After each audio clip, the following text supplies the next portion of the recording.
जय जय रघुवीर समर्थ. श्रीमत दासबोध दशक आठवा ज्ञानदशक मायोद्भव नाम समास पाचवा स्थूळ पंचमहाभूते स्वरूपाकाश भेदोनाम. श्रीराम समर्थ. केवळ मूर्खते नेने मनोन घडले सांगणे पंचभूतांची लक्षणे विशद करुणी. पंचभूतांचा कर्दम झाला आता नवचे वेगळा केला परंतु काही एक वेगळाला करुण धावू. पर्वत पाषाण शिळा शिखरे नाना वर्णे लहान थोरे खडे गुंडे बहुप्रकारे जाणीचे पृथ्वी. नाना रंगाची मृत्तिका नाना स्थळोस्थळी जे का वाळुके वाळू अनेका मिळवून पृथ्वी. पुरे पट्टणे मनोहरे नाना मंदिरे दामोदरे नाना देवाळे शिखरे मिळवून पृथ्वी. सप्तद्वीपावती पृथ्वी काय म्हणून सांगावी नवखंडे मिळून जाणावी वसुंधरा. नाना देव नाना नुपती नाना भाषा नाना रीती 184 उत्पत्ती मिळवून पृथ्वी. नाना उद्वसे जेवणे नाना तरोवरांची म्हणे गिरिकंदरे नाना स्थाने मिळवून पृथ्वी. नाना रचना केली देवी जे जे निमिली मानवी सकळ मिळवून पृथ्वी जाणीजे श्रोती. नाना धातू सुवर्णाधिक नाना रत्ने जे अनेक नाना काष्ट वृक्षाधिक मिळवून पृथ्वी. आता असो हे बहुच जळांश आणि कठिनांश सकळ पृथ्वी हा विश्वास मानिला पाहिजे. बोलिले पृथ्वीचे रूप आता सांगितलेला आप श्रोती ओळखावे रूप सावध होणे. वापी कूप सरोवर नाना सरितांचे जे निर मेघ आणि सप्तसागर मिळवून आप.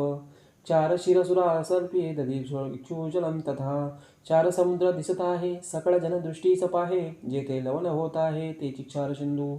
एक दुधाचा सागर त्या नाव क्षीरसागर देवे दिदला निरंतर उपमन्यासी. एक समुद्र मध्याचा एक जाणावा घृताचा एक निखळ दयाचा समुद्र असे. एक उसाच्या रसाचा एक तो शुद्ध जळाचा ऐसा साता समुद्रांचा वेळा पृथ्वी असी. एवं भूमंडळीचे जळ नाना सळीचे सकळ मिळून अवघे केवळ आप जाणावे. पृथ्वी गर्वी किती एक पृथ्वी तळी अवरुण तग तीही लोकी जे उदक मिळवून आप. नाना वल्ली बहुवस नाना तरोवरांचे रस मदपारा अमृत विष मिळवून आप. नाना रस स्नेहाधिक याही वेगळे अनेक जळा वेगळे आवश्यक आप बोलीचे. सारद्र आणि शीतळ जळासारिखे पातळ शुक्लित शोणित मृतलाळ आप बोलीजे. आप संकेते जाणावे पातळ बोळे ओळखावे मृद शीतळ स्वभावे आप बोलीजे. झाला आपाचा संकेत पातळ मृद गुळगुळीत श्वेद श्लेष्म अश्रू समस्त आप जाणावे. तेज एका सावधपणे चंद्र सूर्य तारांगणे दिव्य देह सतेजपणे तेज बोलिले. वनी मेघी विद्युलता वनी सृष्टी संहारिता वनी सागरा जाळिता वडवाणळू. वनी शंकराचे नेत्रींचा वनी काळाचे श्रीदेचा वनी परीघ भूगोळाचा तेज बोलिले. जे जे प्रकाश रूप ते ते तेजाचे स्वरूप शोषक उष्णादी आरोप तेज जाणावे. वायू जाणावा चंचल चैतन्य चेतवी केवळ बोळणे चाळणे सकळ वायूमुळे. हाले ढोळे तितका पवन काही न चळे पवणे विन सृष्टी चाळा या कारण मुळतो वायू.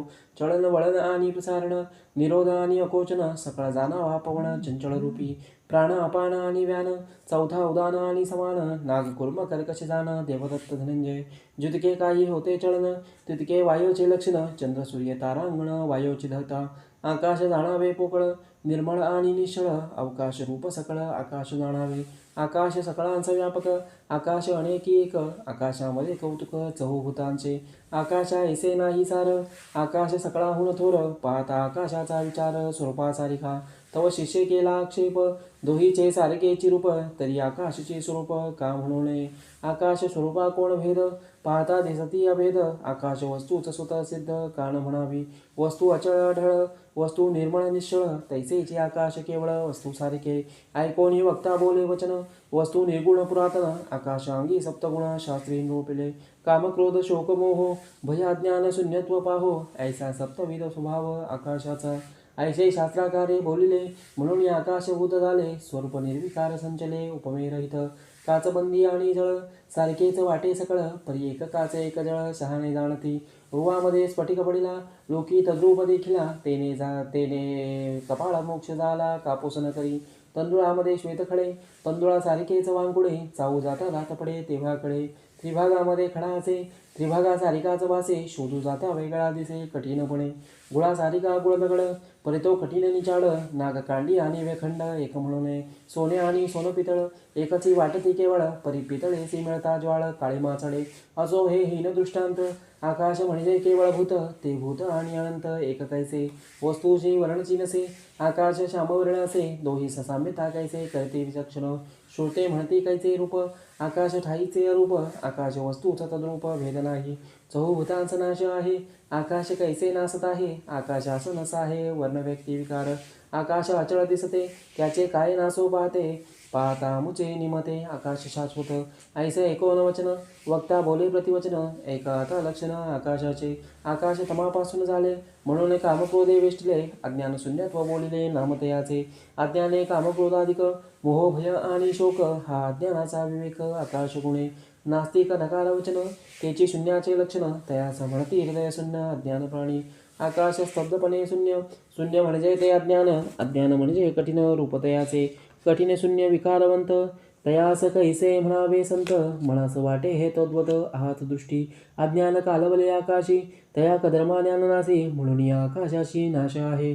तैसे आकाश आणि स्वरूप, पाहता वाटते एक रूप. परी दोहीमध्ये विक्षेप शून्यत्वाचा, आज पाहता कल्पनेसी. सारखेच वाटे निश्चयसी, परी आकाश स्वरूपासी भेद आहे. उन्मणी आणि सुषुप्ती अवस्था, सारखेच वाटे तत्वता. परी विवंचून पाहू जाता भेद आहे. खोटे खऱ्यासारखे भाविती, परी परीक्षावंत निवडती. का करून गेले खून भळती मृगजळासी. आता असो हा दृष्टांत, बोलीला कळा ह्या संकेत. म्हणून भूत आणि अनंत एक नव्हेती. आकाश वेगळेपण पहावे, स्वरूपी स्वरूपाची व्हावे. वस्तूचे पाहणे सोहावे, हे ऐसे असे. येथे आशंका फिटली, संदेह वृत्ती मावळली. भिन्नपणे नभचे अनुभवली, स्वरूप स्थिती. आकाश अनुभवा येते, स्वरूप अनुभव परते. म्हणून या आकाशाते साम्यता न घडे. दुग्धा सारिका जळांश, निवडू जाणती राजहंस. तैसे स्वरूप आणि अवकाश संत जाणती. सकळ माया कथा गोवी, संत संगे हे उगवावी. पाविजे मोक्षाची पदवी सत्समागमे. इति श्रीदासबोधे गुरुशिष्य संवादे. स्थूळ पंचमहाभूते स्वरूपाकाश भेदो नाम समास पाचवा. जय जय रघुवीर समर्थ. श्रीराम समर्थ.